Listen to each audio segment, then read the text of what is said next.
Hello everyone, today I'm going to show you how to add a blog section on siteground sites.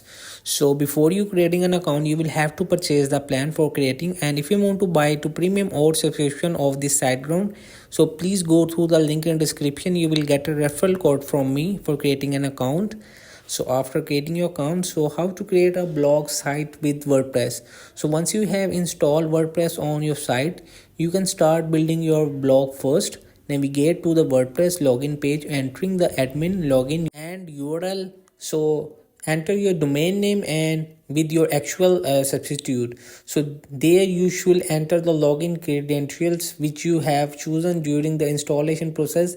Then you will see the administration, and to start writing posts in your WordPress blog, click on post, add new link from your dashboard. You will be redirected to a page where you can create your new article. Click on publish. Once ready, your will be immediately visible the front page on your blog. So if this video helped you, please don't forget to like and subscribe and get notified for more videos.